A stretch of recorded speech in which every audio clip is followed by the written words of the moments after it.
igere muhari wa 28 ekuga atiriri na ni ugakinya atiri ati thutha wa maundu macio ningaitiriria andu othe roho wakwa nao ariu anyu na airetu anyu ni makarathaga mohoro nao athuri anyu marotage iroto onao anake anyu monage cioneki guku gwa Theophilus TV nokuo wamukagira tafarira ciothe ciri na kiguni muturire-ini waku na riu turakurehera tafarira ya Theegi wa Njamba. Bwana Yesu asifiwe sana. Ni muda mwingine Mungu ametupatia siku ya leo thini wa tafarira ya Theegi wa Njamba. Haha turigaya na kiugo kia Ngai oroho tukamurika ciegi miturire itu na muno makeria we uritwo ni hinya. Mandiko ni muiga ati kugotwo ni kirumi ni mundu ure wikaga atia ni mundu ure wihokaga mundu wa guku thi. Do not trust upon man because man is man and man has his own tendencies. Mundu wathe ni akoragwo ena weaknesses nyingi. Mundu wathe no akwire umuthi no rucio ni agarurire bao akwire undu ungi. No, when you are a pessimist ni ukoragwo ukimenya ati I'm not expecting anything great from these people. Na meciria mangai mekuraya muno na meciria maitu. Mandiko moigaga ati haria ugi witu kinyite ni urimu kwi Ngai. Tondu ugi wake ni ukirite meciria ma mundu wa guku thi. So if we don't rely on his understanding, we are going to fall short of the glory of God. Na tuhota kwa ukinya kuria Ngai endaga tukinye. Wota ukora tondu we do embrace the weakness yaku. Do embrace the ati we ni urika weakness ka marakara. Hinde Ngai akurehera destiny connector waku. Destiny connector waku nake agakorwo ni mundu utamakaga uri araria. Ahota kwari kiugo we urakare. Umutiga uinuke. Kire Ngai gukuigire ni gia kura. Na ngiuga maita maigi hinde twahonoka tuigiro thamaki-ini wa Ngai. Tuikaraga ta mutumia wina ihu. Ndungikora mutumia wina ihu ati kirabu thaa kenda cia utuku ni guthia arathia rwimbo. Ndungimukora ekirite pamu kana agitengera kana agithie na andu kana agithiania na iritu athienagia na atumia aria magite ciana kana atumia mena andu take. Ni tondu we mwenyewe kiria akuite ni kiru kia goro ndangihota ku expose kuria kindu kiu kingituika aborted. Nyitanagira na Pastor David Ngechu o amwambiririo nginyagia wakana wona cihanda thaa kenda cia miaraho o guku mitambo-ini ya Theophilus TV MURATA wa Ngai ndukahitukwo.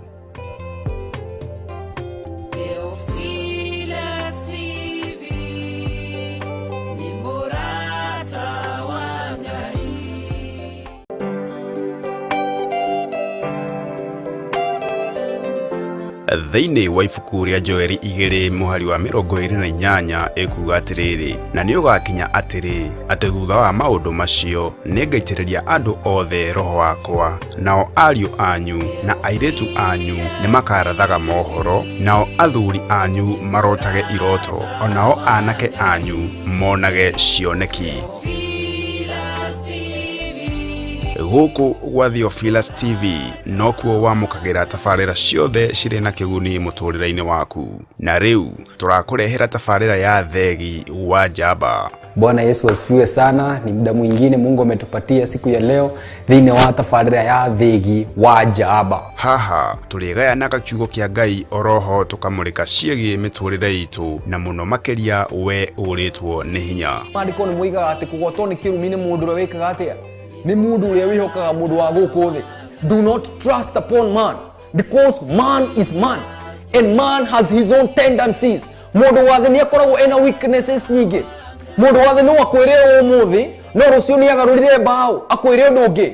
No, when you are a pessimist ni ukoragwo ukimenya ati I'm not expecting anything great from these people. Na meciria mangai mekuraya muno na meciria maitu. Mandiko moigaga ati haria ugi witu kinyite ni urimu kwi Ngai. Tondu ugi wake mahali popote ulipo. Bwana Yesu asifiwe sana. Nimeokoka. Naitwa Pastor Ngechu David na Yesu ni Bwana ndani ya maisha yangu na amekuwa kimbilio njema na amekuwa msaada wangu, amekuwa mlinzi na amekuwa mwokozi katika maisha yangu.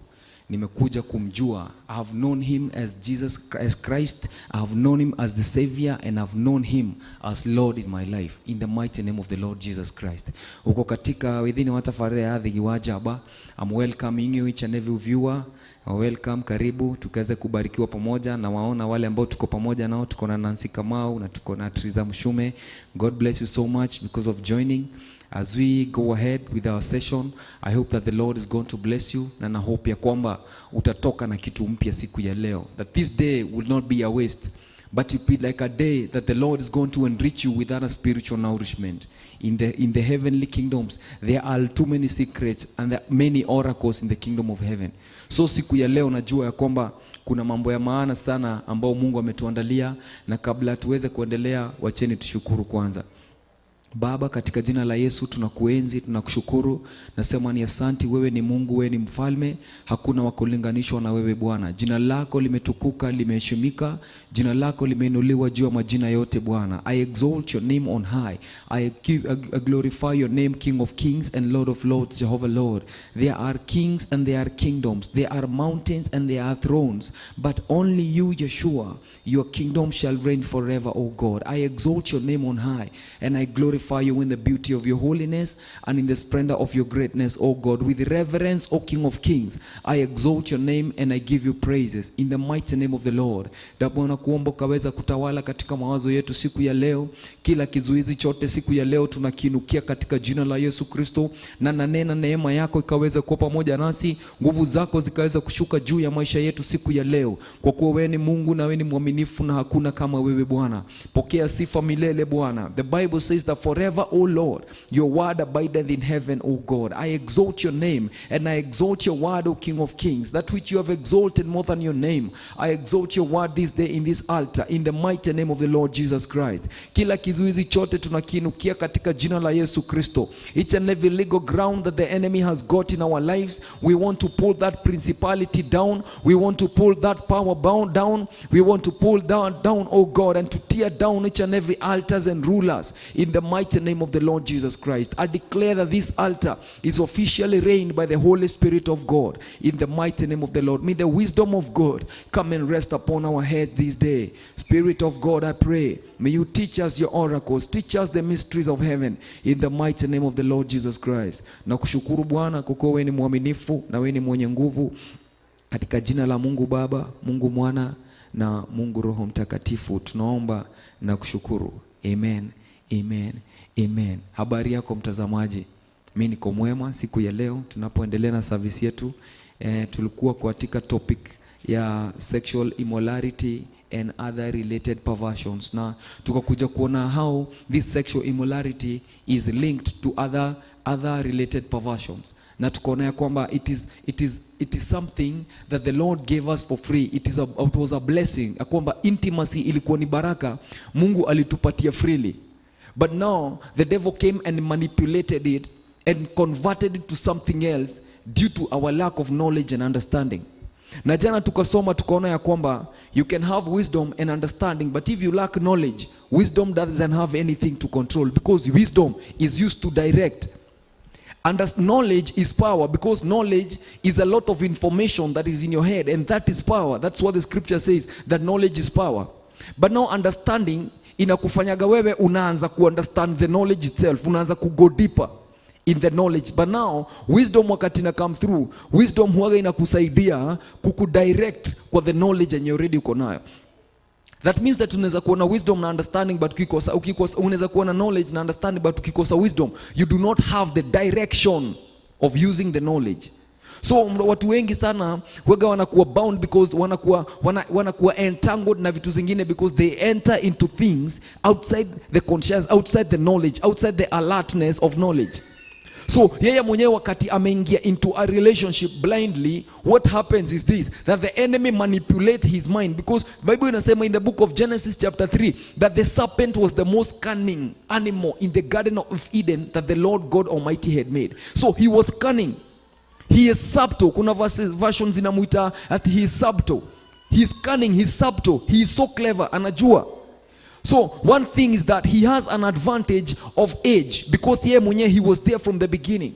So one thing he does is that yeye mwenyewe anatake the blessing of God and I manipulate and I find something else outside the knowledge of mankind. That's why the Bible says that knowledge is power, and they shall know the truth.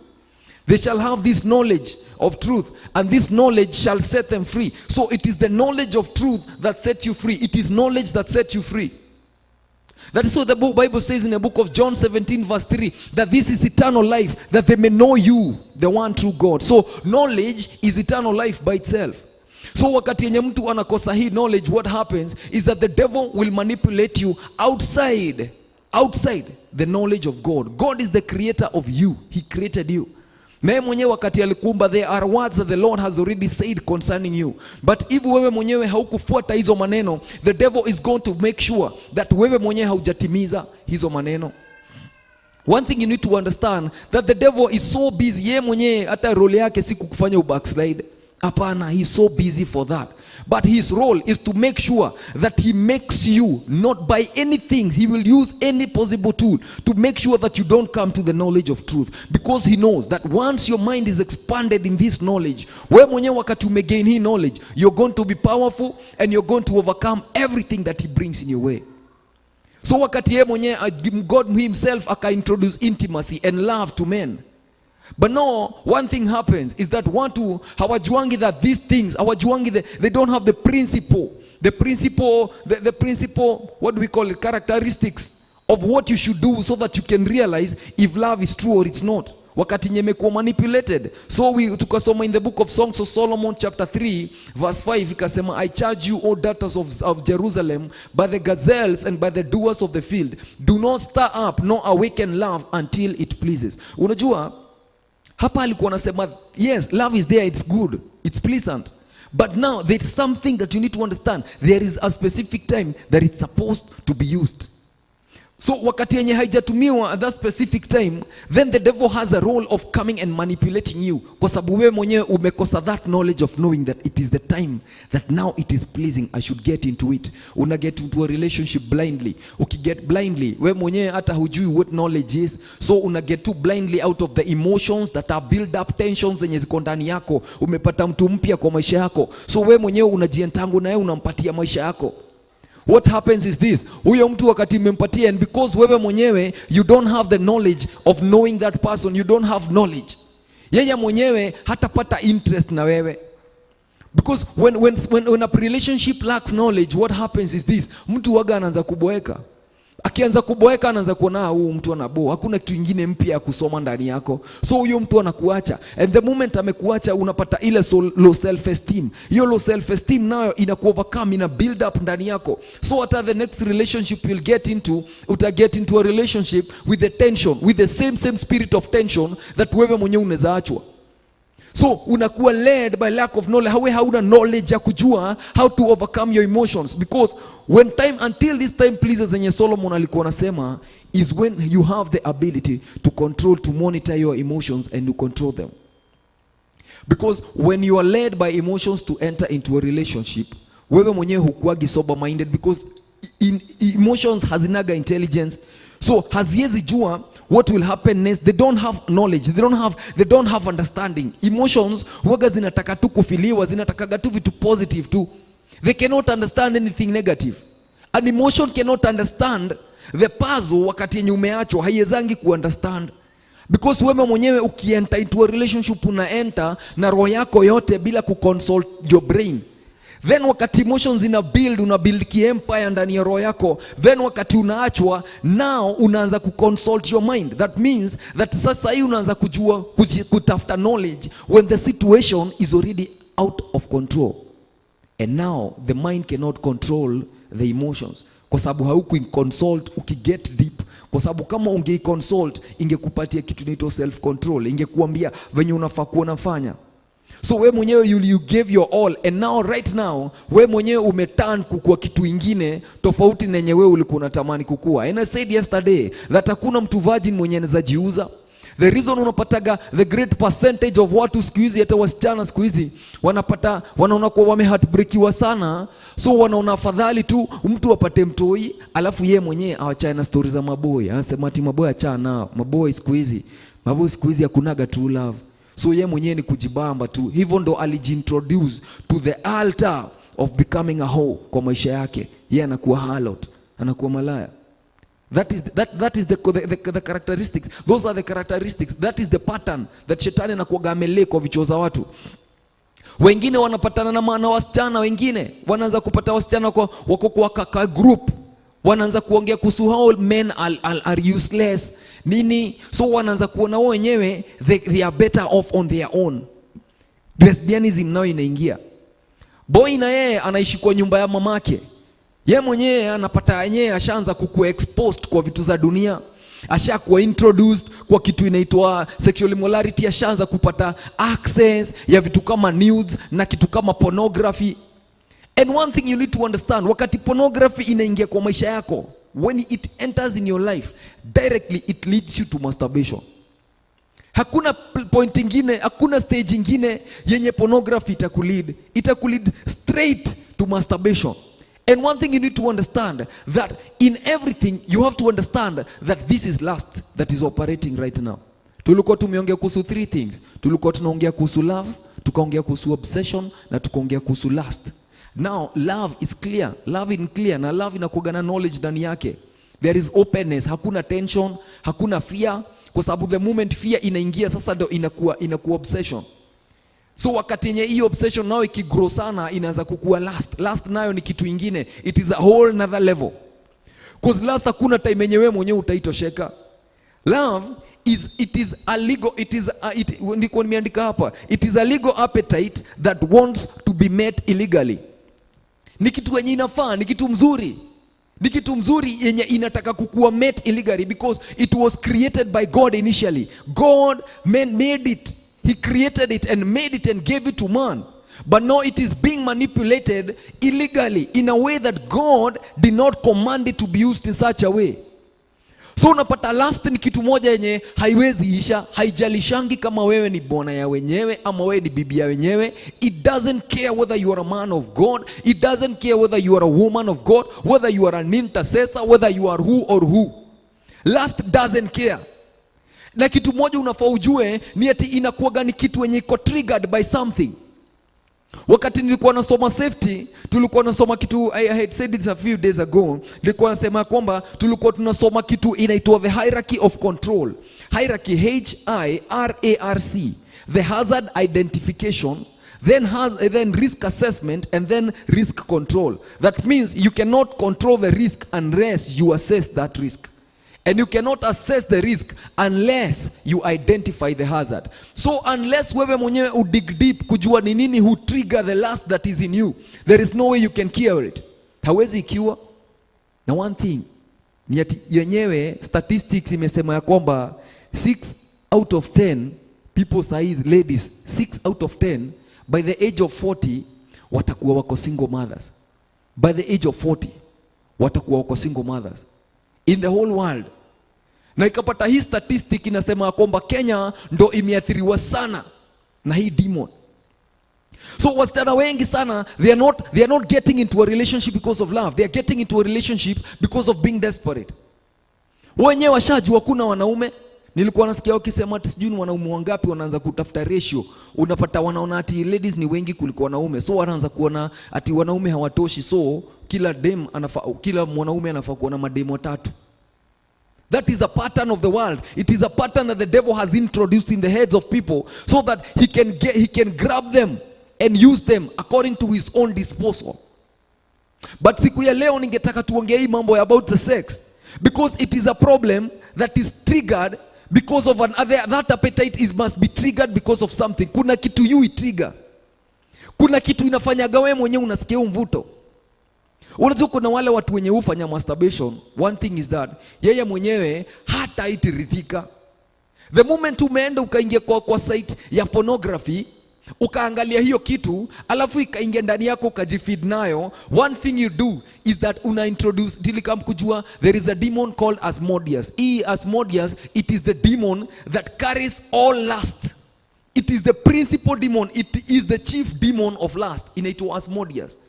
Na wakati mtu ameingia kwa masturbation, yeye mwenyewe through pornography, yeye mwenyewe si ati hizo demons zimekuja kwake. Yeye mwenyewe ndo ameenda kwa territory za demons. So wakati demons zimekaa hapo zinashukia msee, wewe rada, wewe ndo umekuja kwetu.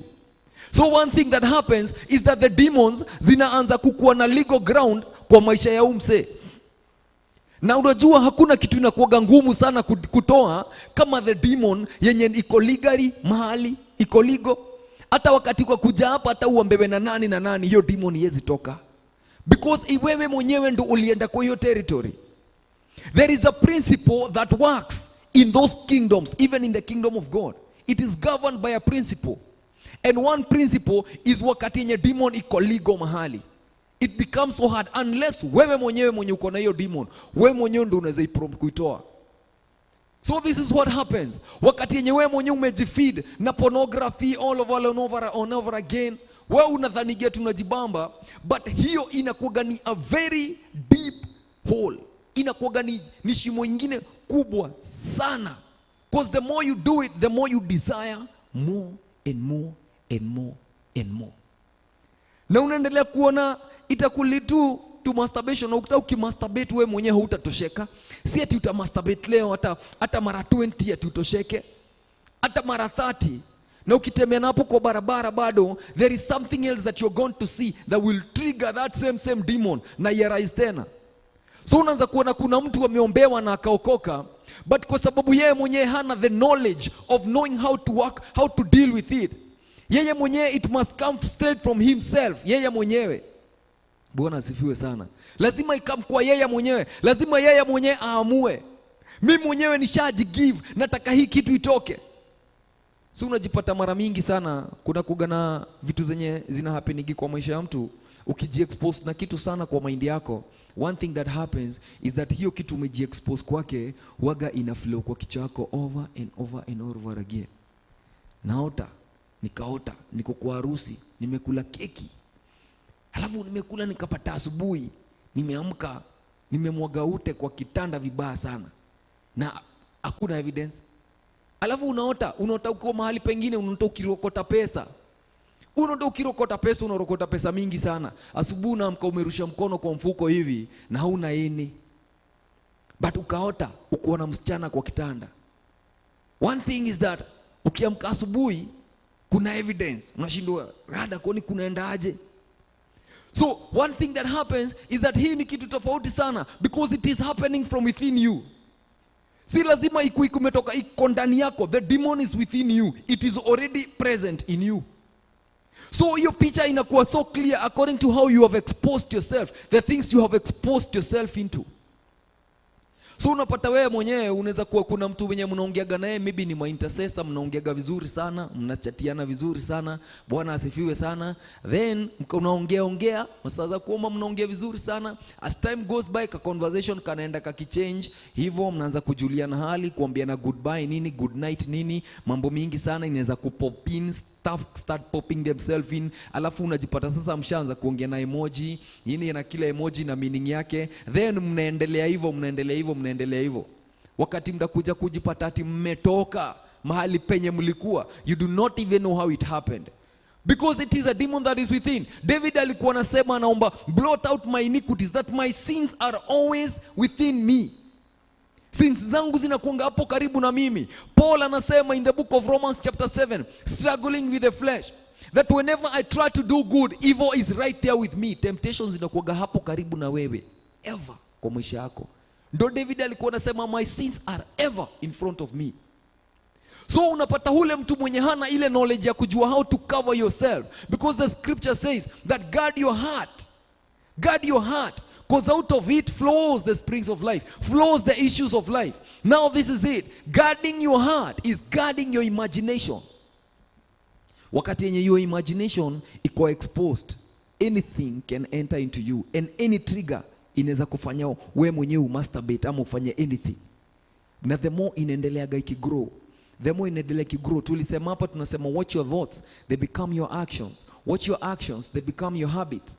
Watch your habits, they become your character. Watch your character, it becomes your destiny. The more you do it, the more it gets easier for you. The more you get deeper into it. This is the same pattern wakati yenye mtu ameamua kuwa godly.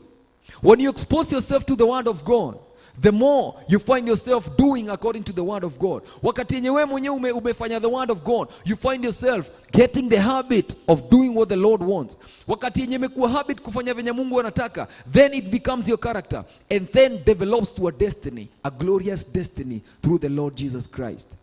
the purpose that God alikuwa amecreate na kuwa met. But now when you expose your mind to sexual immorality, the sexual immorality in your thoughts, you have exposed your thoughts to those demons. Asmodeus ameingia kwa roho yako. Na unajua Asmodeus, the demon of lust, he is the principal demon of lust.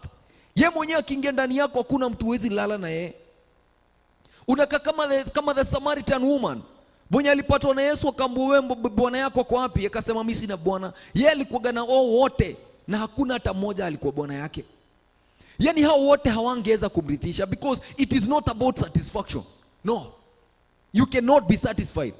Ecclesiastes 5:10 says that whoever loves silver will never be satisfied with silver, nor he who loves abundance with increase. This also is vanity and gasping of the wind. There is no way a heart can get satisfied by the thing that it loves. Wewe unapenda the demon of Asmodeus, hakuna time yenye wewe mwenyewe unaweza escape.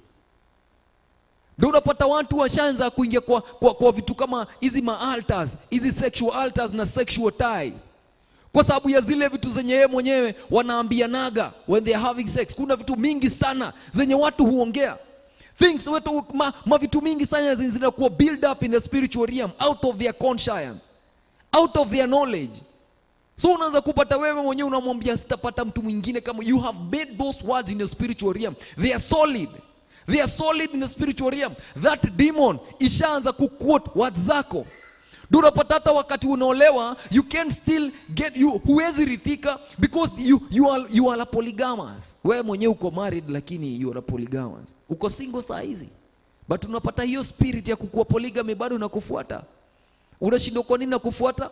Kwa sababu wewe mwenyewe along the path there was lack of knowledge that introduced to a lot of things and desires. Zika build up. Even you build a lot of altars. There are words in the spiritual realm that are accusing you. The devil is accusing you with your own words, but you don't have the knowledge to understand that. Hata wakati unaokoka, those words, they have a legal ground in your life. They have.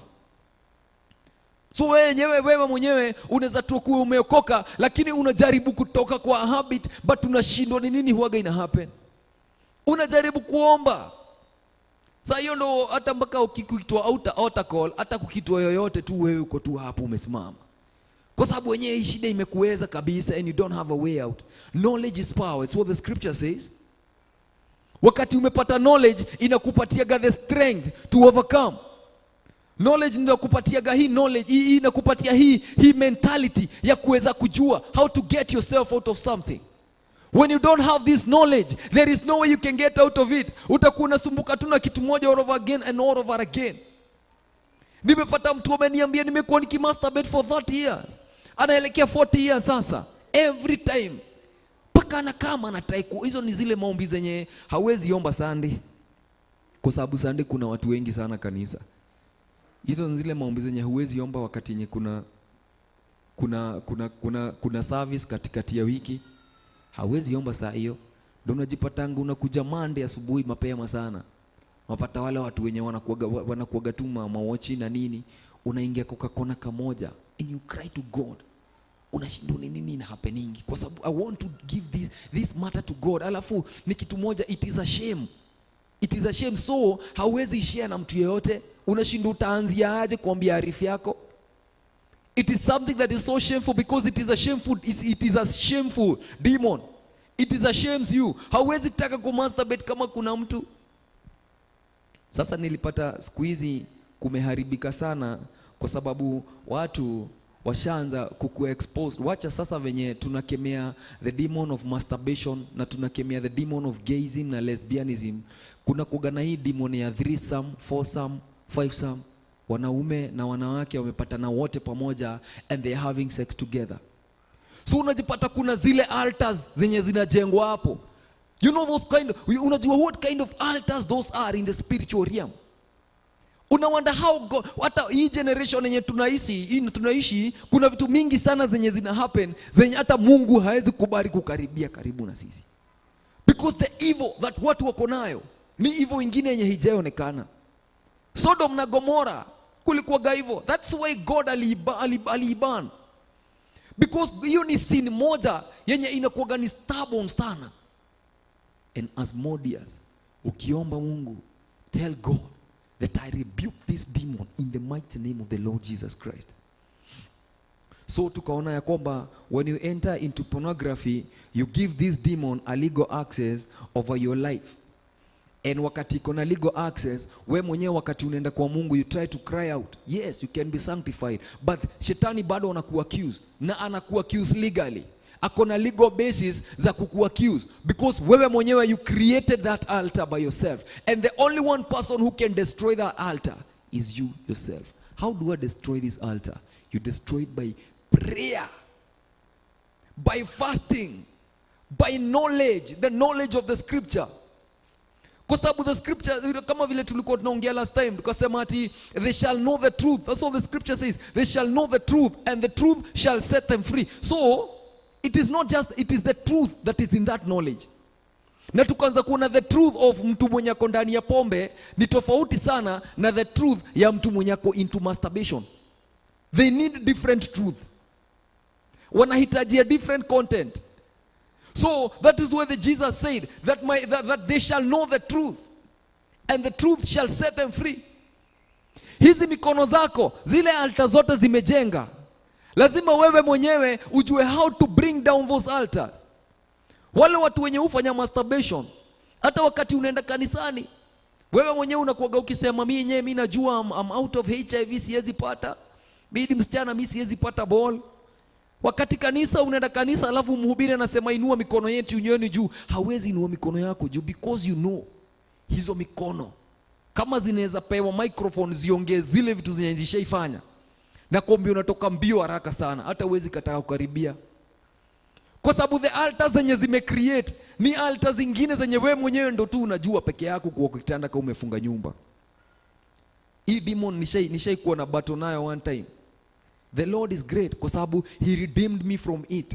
Wakati naongea kuhusu hii topic, naongea nikuwa na confidence sana because I know that mimi mwenyewe nilikuwa victim wa hii demon. And I got myself out of it. The Lord himself redeemed me.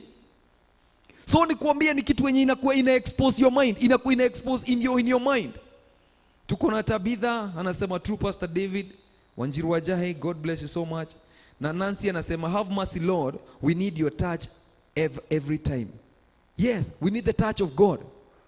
Because hii demon ya sexual immorality haikuweza kuapia to David wakati alikuwa anaongoza anakulisha mbuzi za babake. But iliongoja mpaka time yenye he became king, it manifested itself. That's why Psalms 51 anaambia Mungu that my sins are always in front of me. Hakuwa anajua kuna hiyo demon. Then Tabitha anasema have mercy on us, O Lord, to overcome the desires of the flesh. Yes. Yes, it is called lust. It is something that is legal, but it wants to be met illegally. So unapata we mwenyewe unaweza kuumeoa ama umeolewa, but you still masturbating. Bado unapata bibi yako hakuridhishi because it is not about satisfaction, my brother, my sister. Get the knowledge. It is about lust. It is a demon that wants to be met illegally. It is an appetite. An appetite yenye wewe mwenyewe hauwezi get enough hata ufanye aje. The only thing that can make you bring down that demon is by knowledge and by a lot of fasting and prayer and dedication to God. Iyo mikono tu yenye tu inajengaga hiyo altar, iko tu ndio hiyo mikono itadestroy hiyo altar. So unaweza pata unaombewa sana na bado unajipata tu kwa hizo vitu. Unajipata wewe mwenyewe unadhanigi wakati mko mabeste mkombogi wasichana kwa nyumba 5, wanaume 6, you are having sex all together. Hizo altars zenye mna create ziko in the spiritual realm. It is the devil has a legal ground to claim. Akona legal ground ya kuleta mbele ya Mungu. Anamwambia God, what are you have talked about altars. The concept of building altars was created by God. The Bible says that God cannot go against his word. He has exalted his word more than his own name. So he cannot go against his word. So unapata shetani anapata the legal ground because he knows the nature of God. Let me tell you something. Quick word of wisdom. Kama unataka ku understand the world and to know how to deal with anything in this world, there is one thing that you have to do. The Bible says that this is eternal life, that they may know you, the one true God. It is eternal life. So, one thing you need to understand is to understand these two things. Hizi vitu mbili unazaziandika kwa noti yako kama unaandika. Know the nature of God and the mode of his operation. Because the nature of God and the mode of his operation, hizo ndo zinapatiaga shetani the legal ground anakuaccuse.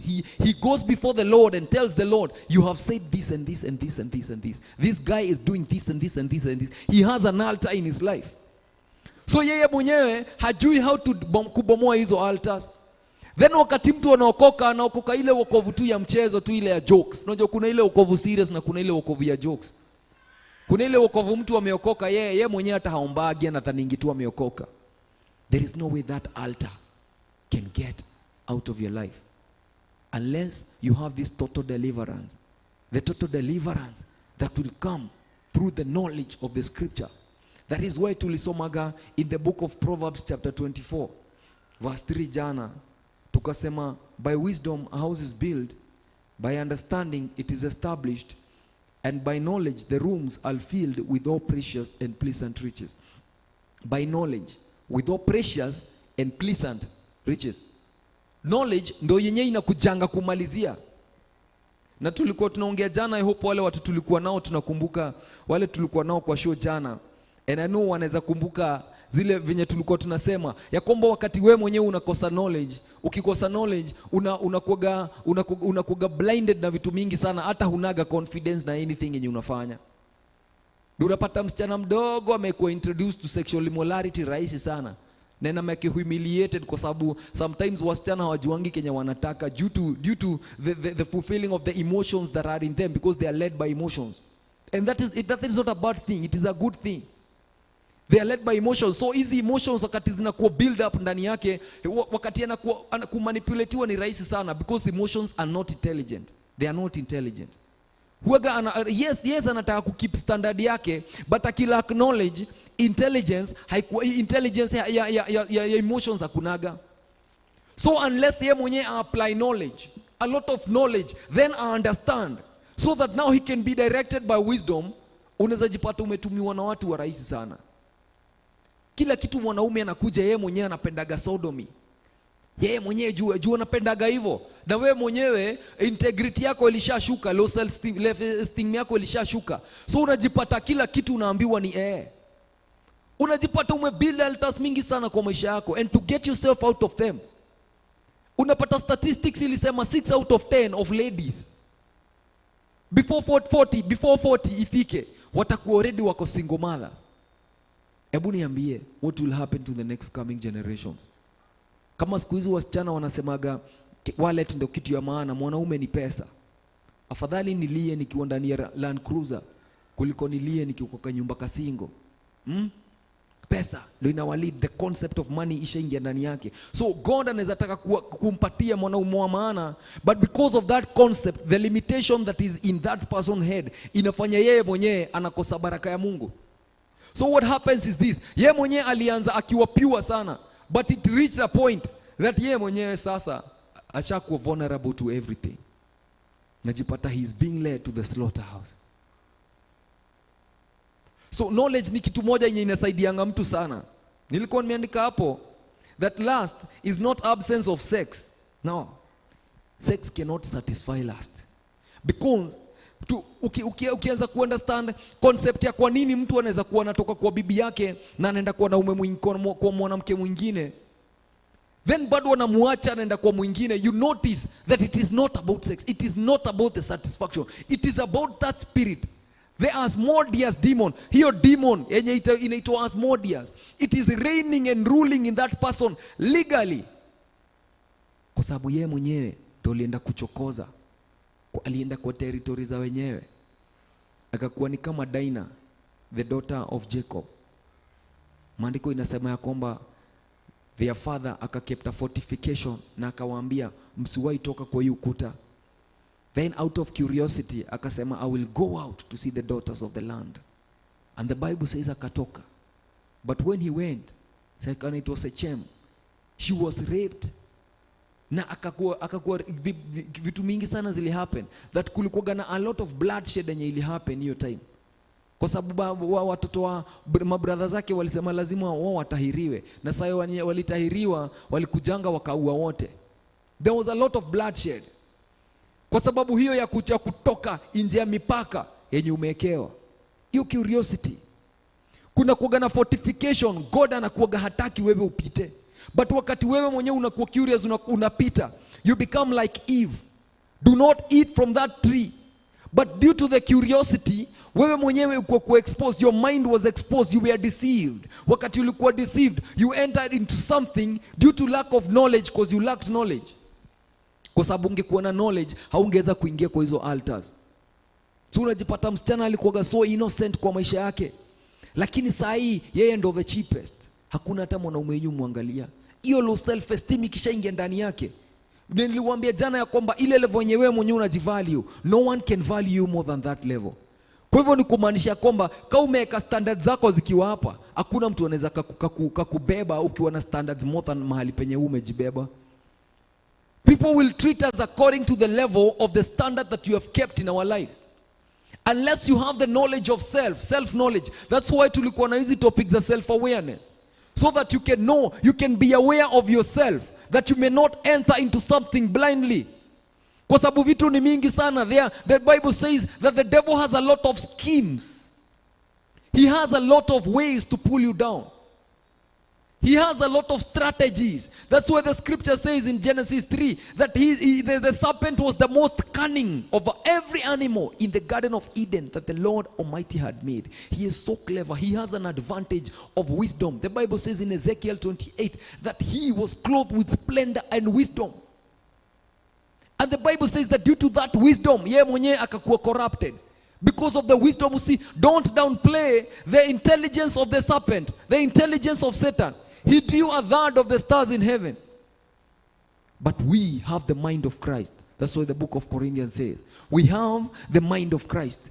The mind of Christ is in us through the Holy Spirit of God. The mind of Christ will teach us in the ways that Jesus wants us to follow. Napata Nancy kama wanasema, "Oi Jehovah, there are generation from this evil spirit in their mind." That is what we pray. Because this generation, the coming generation, hata nawahurumia sana. Unajua kwa sababu gani? Kwa sababu kuna a lot of triggers zenye ziko available saa hizi as we speak. Kuna mtoto mwenye ako class 8 na ako na simu na ako na wifi saa hii. We are talking about generations, but we do not know that these things ni triggers. Unaona msichana ako class 7, class 6, lakini anaangalia mamake, anajua mamake anamwangalia hivi na anashinda, sasa huyu mama na yeye anajua zile vitu mimi najua. Bibi mwenyewe niko na mambo mingi sana mimi najua, hata naweza mfundisha, hata nanaga yeye mwenyewe anaga rada ya vitu. Yeye mwenyewe anza kuona yeye mwenyewe ati mamake yeye si mjanja, yeye ndo mjanja. Unajua what the devil does is that he makes you think that you're smart. Kama vile Bible inasema 1 Corinthians chapter 3 verse 18 inasemaje? Do not be deceived. If any one of you thinks that he is wise, according to this present generation, let him be foolish so that he can become wise. The only gateway to pure wisdom is to become foolish. Na Bible imesema vizuri, in this present age, do not be deceived. If any one of you thinks that he is wise in this current generation, in this current age. Kama wewe mwenyewe unanisikiza na wewe ni youth, kwa sababu wenyewe have been sent to youth. Kama wewe mwenyewe ni youth na unajiona wenyewe unajua sana, let me tell you, that is not wisdom. That is deception. Unajua what deception is? It's something that causes you to think, act, and talk in error. Hiyo ni kitu yenye deception ni wakati yenye the truth imeshaondolewa and then something false is placed before you that hiyo kitu false ndo unaona ni ukweli. It is so ironical how in the spiritual realm the wisdom of the spirit huaga inakuona. That is why the Bible says that what we regard as wise to men, it is foolishness to God. The limit that mwanadamu anaweza fikiria yeye ni wise, it is foolishness to God. So this generation huaga imekuwa carried na vitu mingi sana, and we need to stand by it. Triza Mushumi anasema the enemy of knowledge is ignorance. Exactly, because ignorance will only cycle pain in your life. Ukiignore knowledge, wewe mwenyewe umeignore power, and the moment umeignore power, umeignore what can pull you out of the pit that you are in. The book of Timothy inasemaga they have a form of godliness but denying its main power, because the main power of godliness is the death and the resurrection of Jesus Christ. So unapata hii generation ni rahisi sana mtu uone amekaa church ako na simu, lakini ukimuuliza Bible anakuambia amesahau, because hiyo ndo God yake. Nao saa hii hatumii simu, simu inamtumia ye mwenyewe. Ako under bondage. He is not controlling anything, he is being controlled. And the principle of being controlled is deception. That is the part, that is the role of deception has taken preeminence over you and ruling over your mind. That is the Bible says in the book of Corinthians chapter 2, chapter 5 verse 10 inasemaga, and bring every mind into captivity to the obedience of Jesus Christ, because the mind is in the captivity in the kingdom of Asmodeus. Yeye mwenyewe amekuwa carried away. Unapata yeye mwenyewe kwa simu yake akukosangi pono. Akona mingi sana. Kuna characteristics yeye mwenyewe, zile qualities zenye yeye mwenyewe zinamfurahishaga zinakuwa ni choices unapeangwa. That wakati unaanza ku get deep, the more you start getting deep, the more you crave even more. Acha nikuambie ndugu na nikuambie msichana, hata ukifika age 70 bado wasichana watakuanga tu warembo. Hata ukifikisha miaka 80 bado saa hiyo, unajua saa hiyo unajiona una nguvu sana, lakini kuna hiyo time itafika utakuwa ka 80 kazuri sana, lakini hata hakuna mtu anakuangalia, una form hata una garada, ushikanishagi yeni. Baganji saa hiyo unafanyaga venye watu wako wanataka. Hauna privacy kwa sababu umepewa macho 24/7. Wamewakisha una mbocho, sasa huwezi jipeleka hata mahali. But bado unawacheki. If you don't cure that desire right now, then it is going to take you to the grave, because the only place it can take you is in the grave. That is why the devil comes to steal, kill and destroy. That is his purpose. That is his primary purpose. He has purpose to do that. That is what he does. But I've come to give you life, Jesus says, and to give you life in abundance. Napata Wanjiru Wanjahe anasema, and it's an unheighing spirit, unless the word of God and blood of lamb redeems you, and your generation will be redeemed also. Kwa sababu ni kitu yenye unaweza carry also to the generations zenye ziko mbele yako. Kwa sababu what does the Bible say? That I will cause this curse to the third and the fourth generation of those people who hate me. So that means wewe mwenyewe unafanya hizo vitu kudhani unajibamba ati watoi wako ati wako safe, hiyo spirit bado iko ndani yao. Wacha nikwambie, unawezaje niambia ati wewe mwenyewe unaambia mtoto wako ache kuvuta sigara na unavuta bangi? Wewe mwenyewe hauna kitu ya kumshow, you cannot prove that. Ile kitu yenye wewe mwenyewe hauwezi taka mtoto wako afanye, don't do it, because they will follow those footsteps. Bible inasema Abraham na Sarah wakafika mahali to a certain king, and wakadanganyana that Sarah ni bibi yake. Wakadanganyana. The same thing, that altar of lie bado ilifuata Isaac. The same altar of lie ilifuata Jacob hata wakati alikuwa anapewa bibi. Akawak for 21 years, for 20 years. Akawak ndo tafute bibi. The same altar. If you don't understand the concept of this, you're going to carry this to the next coming generations. Na kutakuwa na shida mingi sana. Mimi kwanza na hofia hii generation sana, because of accessibility of triggers. Kuna vitu zinabaiwa zinaitwa sex tools. Watu wanazitumia wamezibeba kwa handbag. Ukafunuliwa handbag za watu kwa hii barabara ukienda mtaani, hata unaweza shtuka urudi nyumbani na ulie sana. Because what you see people as is not what they are in the inside. Ungeza funguliwa roho za watu ukitembea na barabara, ndio unaweza ona yenyewe zile vitu zinakuga kwa roho za watu, unaweza shangaa sana. Percentage ya watu wengi sana saa hizi 60% of all the youths, 60% of all the youths, they are having sex. And it is not a present, it is not a past, and it is not a future tense. It is a present continuous. A lot of percentage of them washaku exposed, and it is like nothing to them. Kwa sababu no one is standing so that to proclaim this demon out of their lives. Asmodeus tunakubali yeye mwenyewe rule, and it is so stubborn kwa sababu ile njia anakujanga kuingia kwa maisha ya mtu is a very deceiving way through intimacy. The deception. If any one of you thinks that he is wise, according to this present age, let him be foolish so that he can become wise. Wisdom comes through foolishness, and knowledge comes to beautify your life. So when you have this knowledge, where else will you have the knowledge if you don't read knowledge from the word of God? Tuko na Wathira Wanjira anasema woi topics yeah, it is grieving. It is so grieving. It is so grieving because this is what is happening in our current generation. Watu wanadhani hiyo feeling yenye wanasikiaga wakati when they are having sex, wanafikiri ati that is now heaven.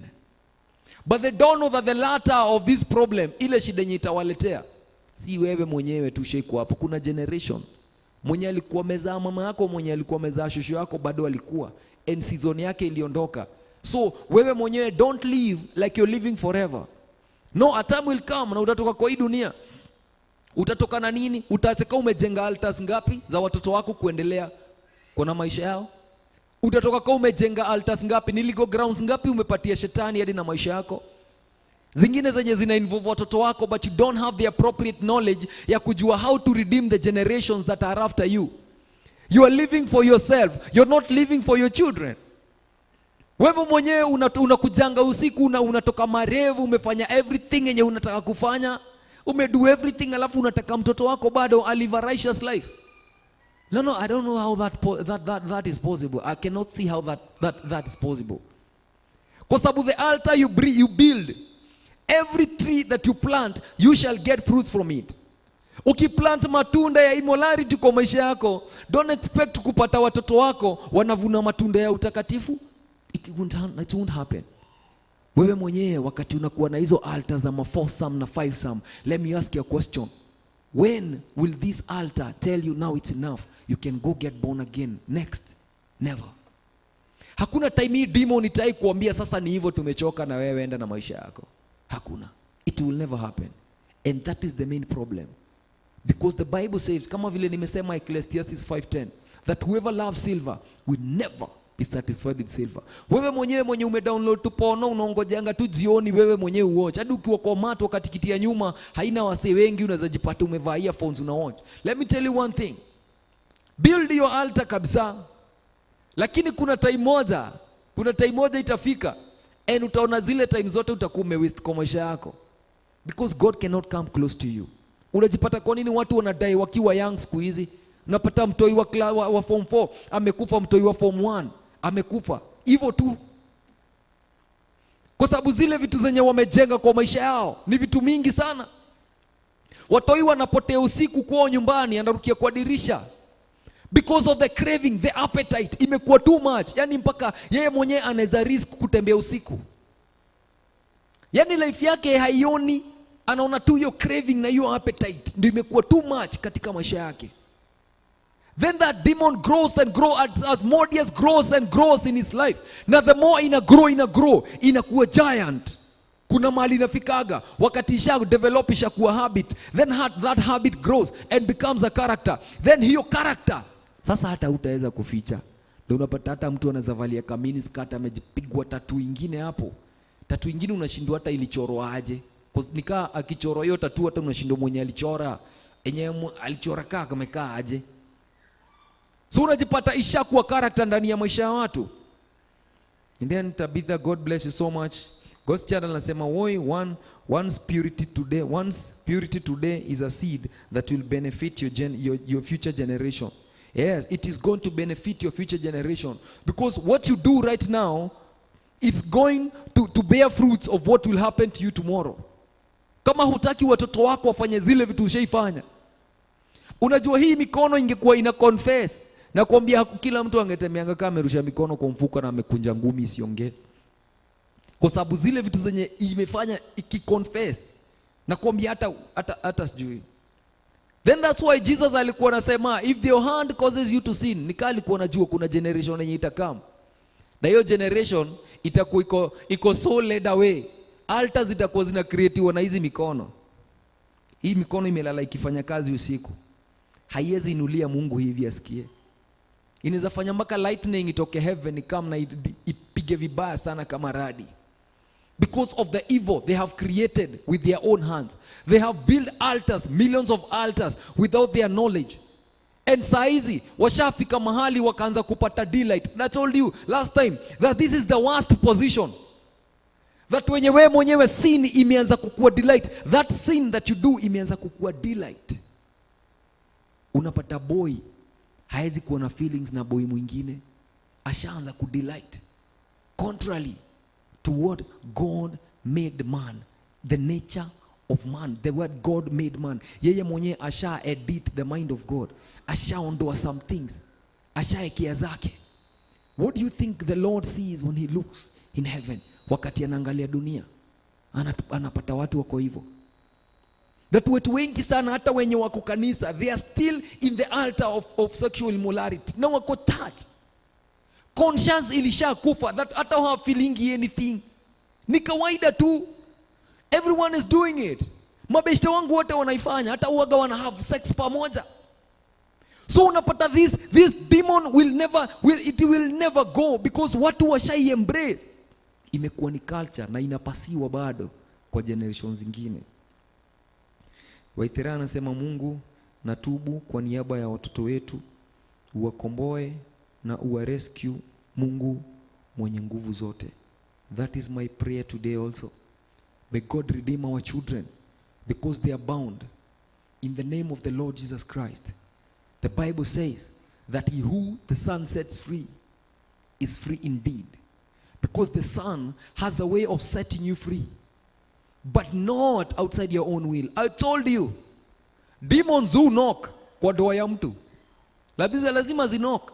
The same thing. Jesus haezi enter kwa soul yako hivyo, haezi enter kwa life yako hivyo. He knocks. The Bible says in the Revelation, I'm knocking at the door of your heart. He knocks at your door because you have a will. You have to be willing to let him come inside and rule over you. So you have to understand the nature of God and the mode of its operation. And you have to understand the tendencies of man. The tendencies of men. Zile vitu wanadamu wanakuaga. You have to understand. If you understand the nature of God and the mode of his operation, then you as a man notice the tendencies of men. You can cure this out of that knowledge. And you cannot get this outside the word of God. That's what Mushin alikiambia watu. Let the word of God dwell in you richly, as Paul says. Let it dwell in you richly. Because the word of God purifies. Katika jina la Yesu Kristo. God bless you all. Wale wenye tukumekuwa pamoja nao. May the Lord enrich you with all the spiritual nourishment. I keep saying this all over and over again. And every youth mwenye ananisikiza siku ya leo, I pray that your eyes may be open. There are eyes. There are eyes in the spiritual world that the Lord can open, and they can cause you see what you cannot see in the physical eyes. Because hizi macho zinaonaga tu vitu za dunia. Because there are other eyes that the Spirit of God, the eyes of the Spirit, they see in the spiritual realm. Because of the sake of your destiny and the sake of your children. Do not live for yourself. Do not be selfish. Live for others. Hata Jesus alisema, whoever comes to me and does not hate, whoever loves his life will lose it. But whoever loses his life for me or for the gospel, he shall gain it. So if you love yourself, you're going to lose your life. But unless you lose your life for Christ or for the gospel, there is no way. There is no other way in heaven. He is the way, the truth, and the life. So self ikikulead, hautaitimiza kenye Mungu anatakanga. Let's give thanks. Abba Father, in the mighty name of the Lord, I worship you, glorify you. I honor you this morning, and I give you all honor and adoration and might. You are highly exalted.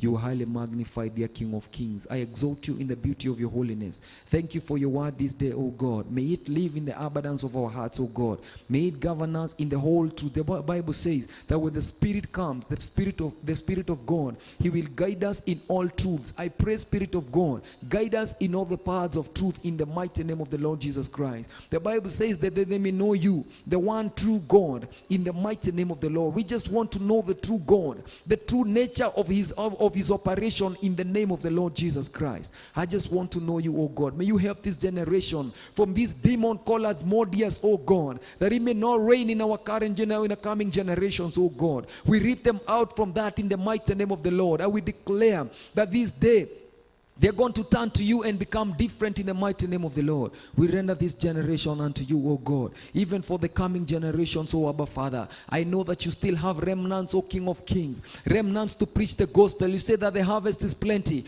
but the workers are new. The workers are few. These people perish because of lack of knowledge, O God. May you create workers. May you bring workers, O God, that they may teach this knowledge to the coming generations, King of Kings. We exalt you and honor your name. In the name of God the Father, God the Son, and God the Holy Spirit. We do pray and believe. Amen, amen, amen. Wale ambao hawajaokoka, sema Bwana Yesu, ninakuja mbele zako, ninatubu dhambi na makosa. Ninajua ya kwamba nimekukosea wewe tu Mungu. Naomba ukaweza kunisamehe na kunitakasa katika jina la Yesu Kristo. Nifanye kiumbe kipya, badilisha nia yangu, niumbie roho safi Bwana. And give me and Lord Father, unipatie roho ambaye iko timamu, a spirit of truth. Katika jina la Yesu Kristo naomba na kuamini. Amen, amen, amen. Usikuwe Mkristo wa kawaida, bali ukuwe Mkristo wa kujua confess the Lord Jesus Christ. Hata kwa mabeshte wako usiwaogope, in the mighty name of the Lord Jesus Christ. May the Lord bless you so much, Triza. May the Lord bless you so much, Tabitha, God's child. God bless you, Sarah. God bless you, Wanjiro. God bless you so much, Jane. God bless you, Tender Care Support Living. God bless you so much for being there. Tulikuwa na wewe hata jana. May the Lord bless you, Sarah Wanja. May the Lord bless you, Waithera Wanjora. God bless you, Jackson Karaoke. God bless you so much, Triza again. God bless you so much, Tabitha again. Nancy Kamau, Mungu akubariki sana. Triza Mushume, Mungu awabariki sana na watendee mema. May you live. And Susan Mukuhe, God bless you so much and God be with you. May he enrich you with all the spiritual nourishment. May we live under the seal of the Almighty God. May we live under the covenant of the Almighty God, focusing our eyes on Jesus. Jesus said, men ought to pray all the time. Therefore watch, be watchful and pray. Be watchful and pray. In the name of God the Father, God the Son, and God the Holy Spirit. Shalom, shalom, shalom.